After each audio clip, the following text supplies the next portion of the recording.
questa lezione vi porterò alla scoperta dei fiori nell'arte. Se siete interessati alla lezione integrale, potete richiederla nel primo link in descrizione. Innanzitutto una prima distinzione vi voglio dire che i fiori, essendo legati alla terra, rappresentano sempre qualcosa di effimero, qualcosa di transitorio, però associati per esempio anche alla primavera, possono rappresentare invece la rinascita. E per questo appunto anche la rosa, il fiore mariano per eccellenza, è associata a Maria. Gli alberi invece sono legati al cielo perché affondano le radici per terra ma si protendono poi verso il cielo, no?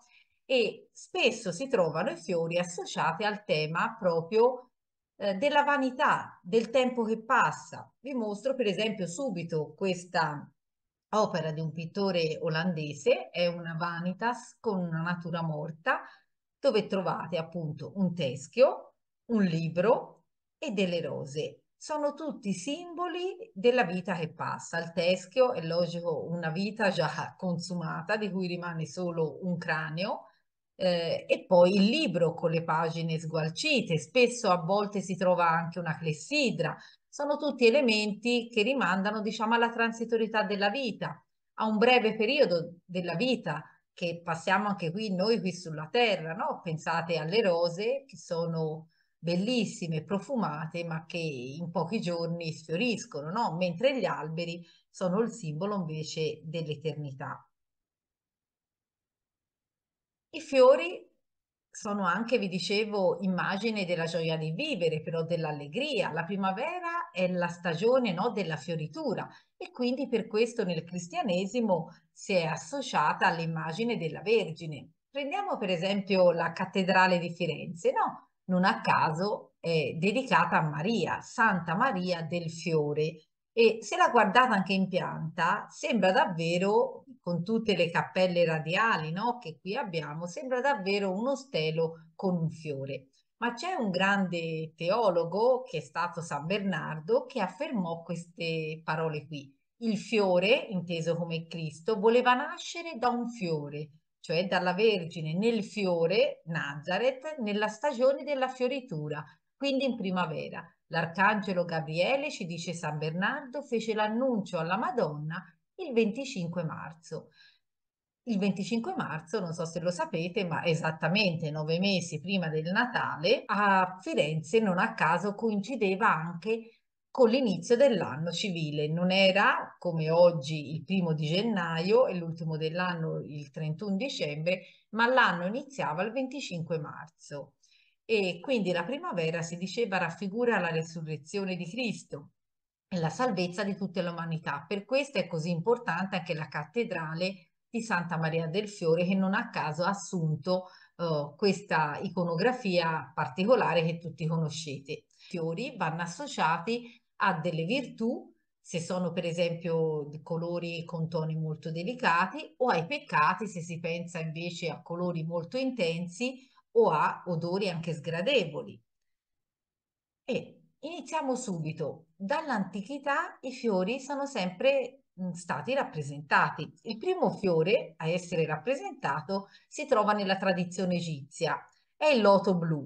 È una sorta di ninfa, appunto cerulea, e si trova proprio nelle pitture delle tombe egizie. L'infiorescenza riemerge e si dischiude ogni mattino e dava l'idea quindi del sole e della rinascita, anche qui. E è come Amon-Ra, no? Che percorre la sua barca tutti i giorni al tramonto per poi risorgere il giorno successivo. Lo stesso aveva il significato il fiore di loto per la cultura egizia.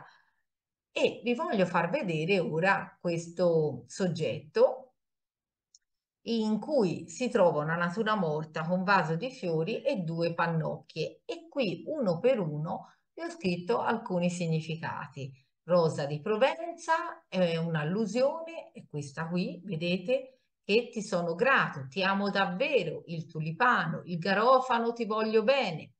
Vedremo poi, prima della fine della lezione, sul finale, vi farò vedere come alcune piante hanno proprio dei significati fondamentali e in base a come vengono presentate, non tutte le culture apprezzano i fiori o gli stessi soggetti floreali. Mettendo per esempio alcune culture a confronto, scopriremo come per esempio in Italia i fiori di lutto sono i crisantemi, sono legati proprio alle cerimonie funebri, ai cimiteri. Anche i fiori bianchi, per esempio come le camele, hanno lo stesso significato per gli orientali. E per esempio non è bene offrire ai tedeschi, per esempio, dei gigli bianchi o rose rosse ai francesi. Questo perché appunto ogni cultura ha tradizioni diverse. Ci sono anche dei pregiudizi riguardo ai fiori. Vi voglio ricordare che ogni nazione, per esempio, ha un suo galateo per quanto riguarda i fiori da regalare e da decorare. Per esempio, i francesi credono che i garofani portino sfortuna. Per lo stesso motivo è meglio non usare, per esempio, le ortensie né in vaso né recise. E i fiori di colore giallo di solito simboleggiano un amante e sono associati spesso alla gelosia.